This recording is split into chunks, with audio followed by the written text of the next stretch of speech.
குட்டி சங்கம் சார்பில் 30 கேட்கும் குறைபாடுடைய மாற்றுத்திறனாளி குழந்தைகளுக்கு உயர்தர காது கேட்கும் கருவிகளை வழங்கும் நிகழ்ச்சி.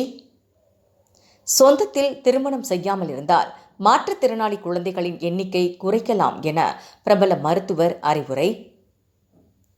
சென்னை வேளச்சேரி பிரபல நட்சத்திர விடுதியில் குட்டி சங்கம் சார்பில் குறைபாடுடைய மற்றும் மாற்றுத்திறனாளி சுமார் 30 குழந்தைகளுக்கு உயர்தர காது கேட்கும் கருவிகளை வழங்கும் நிகழ்ச்சி நடைபெற்றது. இந்நிகழ்ச்சியில் சமூக ஆர்வலர் அப்சரா ரெட்டி மற்றும் மெட்ராஸ் இஎன்டி ரிசர்ச் ஃபவுண்டேஷனின் மருத்துவர் மோகன் காமேஸ்வரன் ஆகியோர் இணைந்து காது கேட்கும் குறைபாடுடைய மாற்றுத்திறனாளி குழந்தைகள் 30 பேருக்கு உயர்தர காது கேட்கும் கருவிகளை நன்கொடையாக வழங்கியுள்ளது. அந்த குழந்தைகள் தாயின் குரலை கூட கேட்டிராத அன்றாட சத்தத்தை ஒருபோதும் அனுபவிக்காத குழந்தைகளுக்கு இந்நிகழ்ச்சி எல்லையில்லா ஆனந்தத்தையும் நம்பிக்கையையும் வெளிப்படுத்தியுள்ளது. நிகழ்ச்சியில் உரையாடிய அப்சரா ரெட்டி, நாம் சாதாரணமாக கேட்டவற்றை அறிந்திராத இந்த குழந்தைகளுக்கு இந்த கருவிகள் புதிய உலகிற்கான நுழைவாயிலாக இருக்கும் என்றார். காது கேட்கும் கருவிகளை வழங்கும் போது வெறுமனே ஒலியை பரிசாக வழங்குவது மட்டுமல்லாமல் அவர்களுக்கு தொடர்பு கொள்வதற்கும் கற்றுக்கொள்வதற்கும் வரம்புகள் இல்லாமல் கனவு காண்பதற்கும் ஒரு வாய்ப்பை வழங்குவதாகவும் என கூறினார். மெட்ராஸ் இஎன்டி ரிசர்ச் ஃபவுண்டேஷனின் மருத்துவர் மோகன் காமேஸ்வரன் கூறுகையில், சொந்தத்தில் திருமணம் செய்யாமல் இருந்தால் மாற்றுத்திறனாளி குழந்தைகளின் எண்ணிக்கையை குறைக்கலாம் என அறிவுரை வழங்கினார்.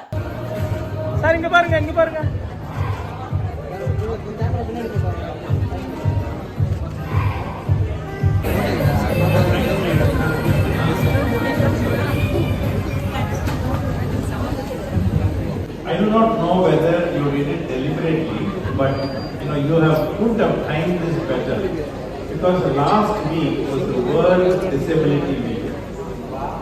It started on the 3rd of December and this காது கேட்காதது பெரிய கொடுமை.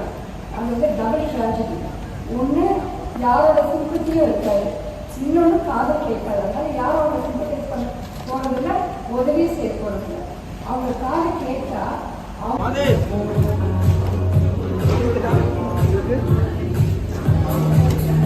மாற்றுத்திறனாளி வாரத்தின் ஒட்டி குட் டீட்ஸ் கிளப் என்ற குட் டீட்ஸ் கிளப் என்னோட தலைமையில 100 பெண்மணிகள் 100 சாதனை பெண்மணிகளை கொண்ட இந்த கிளப் ஒவ்வொரு மாதமும் ஏதாவது தொண்டு செய்யணும்னு நாங்க பார்க் ஹயர் ஹோட்டல்ல மீட் பண்றோம். இந்த மாதம் காது கேட்காத குழந்தைகளுக்கு, காது ஹியரிங் இம்பேர்மெண்ட் சொல்ற குழந்தைகளுக்கு நாங்க ஹியரிங் எய்ட் டாக்டர் மோகன் Kameswaran, doctor Ranjith, Madras ENT research foundation அவங்களோட கொலாபரேஷனோட நாங்க இந்த குழந்தைங்களுக்கு காது கேட்கும்படி நாங்க ஒரு சின்ன எங்களால பண்ண முடிஞ்சது பண்ணியிருக்கோம். முக்கியமா என்னன்னா ஒரு மாற்றுத்திறனாளியா பார்க்காம அவங்களுக்கு இதுதான் குறை, உங்களால வாழ்க்கையில சாதிக்க முடியாது, உங்களை பார்த்தா உலகம் சிரிக்கும், ஐயோ இந்த மாதிரி குழந்தைங்களுக்கு பிறந்திருக்காங்க குறைய பார்க்காம எப்படி அவங்க ஒரு உன்னதமான இடத்துக்கு கொண்டு வரணும்னு அதுக்கு எடுத்துக்காட்டு டாக்டர் மோகன் காமேஸ்வரன். எதுக்குன்னா அதையும் மீறி சாதிக்கலாம், அதையும் மீறி படிக்கலாம், அதையும் மீறி நீங்க குடும்பத்துல ஒரு முக்கியமான அங்கத்தை வகிக்கலாம்னு சொல்லி அவர் நிறைய குழந்தைகள் பண்ணிட்டு இருக்காரு.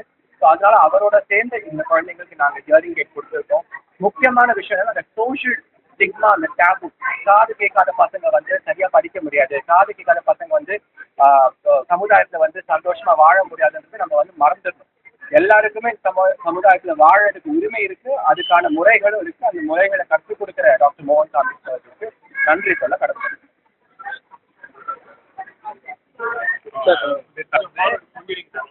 உலக அளவுல மாற்றுத்திறனாளிகளுக்கான உள்ள வாரம் 3ஆம் தேதி டிசம்பர்ல ஆரம்பிச்சு இந்த வாரம் பூரா இந்த குட் டீட்ஸ் கிளப்ங்கிறது மிஸ் அப்சராவுடைய தூண்டுதல்ல ஒரு 100 பெண்மணிகள் எல்லாருமே பாத்தீங்கன்னா பெரிய சாதனைகள் படைத்த பெரிய குடும்பங்கள் உள்ள பெண்மணிகள்.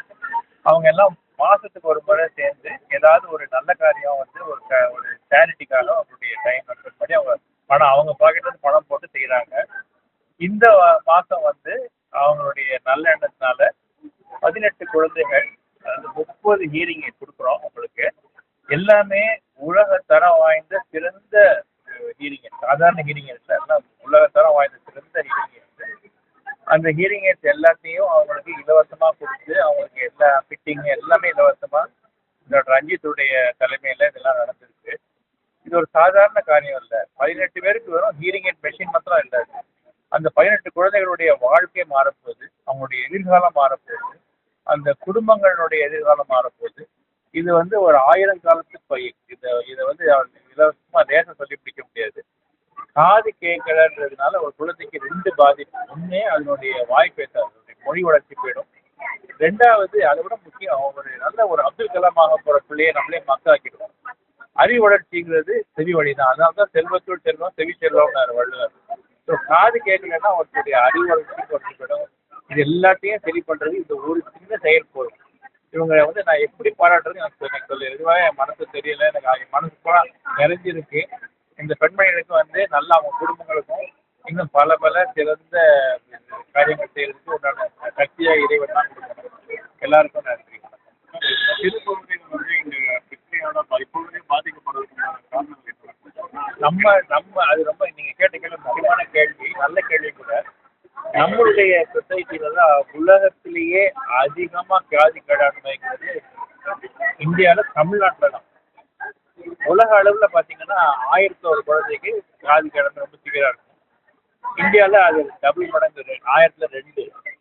தமிழ்நாட்டில் 1000ல் 6, அதாவது உலக அளவில் ஏற்படுறத விட 6 மடங்கு. 2வது ஒரு பள்ளிக்கூடத்துல போய் பார்த்தீங்கன்னா ஸ்க்ரீனிங் பண்ணிங்கன்னா, நாங்கள் உழவு பள்ளி போய் ஸ்க்ரீனிங் பண்ணுறோம். 100ல் அட்லீஸ்ட் 6 இல்லைன்னா 7 குழந்தைங்களுக்கு காது கேட்காம இருக்கும். இது எல்லாத்துக்கும் காரணம் என்னன்னா உறவு முறை திருமணம். நம்ம ஊர்ல தான் இந்த அத்தை மகள் ரத்னம் பாட்டு பாடிக்கிட்டு கல்யாணம் பண்ணிட்டு இருக்கு. அதனால இந்த உறவுமுறை திருமணம் இருக்கிற வரைக்கும் பிறவி ஊனங்கள் அதிகமாயிட்டே தான் போகுது. முக்கியமான செய்தி வந்து சொல்ல வேண்டியது, உறவு முறை திருமணம் அடுத்த தலைமுறையை பாதிக்கும். இது வந்து தெளிவா ஆணித்தரமா சொல்ல வேண்டியது. எல்லாம் சொல்லலாம், எங்க அப்பா அப்படிதான் அத்தை கல்யாணம் பண்ணாரு, நான் அப்படிதான் பண்ணேன்னு சொன்னாலும் அதனால பல வருஷமா தவறு நடக்கிறதுனால அது உண்மையாயிடாது. தவறு தான். உறவு முறை திருமணத்தை தவிர்க்கணும்.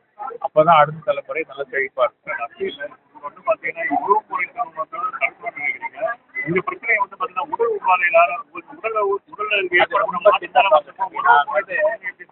நாங்கள் வந்து ஆயிரக்கணக்கான குழந்தைகளை பார்த்துருக்கோம். 1-2 இல்லை. ஸோ நான் ஸ்டாட்டிஸ்டிக்ஸ் சொல்றேன். ஒரு 100 பிள்ளைங்க காது கேட்காம இருந்த பிள்ளைங்க பார்த்தீங்கன்னா அதுல 60 பேர் வந்து உறவு முறை மற்ற 40 தான் மற்ற காரணங்கள். ஸோ முக்கியமான காரணத்தை நம்ம மறைச்சிட முடியாது. முக்கியமான காரணம் இந்த ஒரு காரணம் ஏற்பட்டாலே 60% வந்து போயிடும். மற்ற 40% வந்து மற்ற பிரச்சனைகள் தான். இப்போ வந்து உதாரணமாக ஒருத்தருக்கு டைஃபாய்டு காய்ச்சல் போகலாம், மாம்ஸ் வந்து போகலாம். பட் அதெல்லாம் சின்ன நம்பர். பெரிய ஒரு சிங்கிள் லார்ஜஸ்ட் நம்பர் என்னன்னு பார்த்தீங்கன்னா ஸோ நம்ம வந்து நம்மளையே நம்ம தட்டிக்கிட்டு இருக்கலாம். அந்த உண்மையை தான் ஆகணும். நாங்கள் வந்து ஸ்டாட்டிஸ்டிக் கூட சொல்லுவோம், சும்மா பார்த்துட்டோம் 50,000 குழந்தைங்களை ஸ்க்ரீன் பண்ணி சொல்கிறாங்க. ஸோ இது விளையாட்டு ரொம்ப முக்கியமான ஒரு சரியா.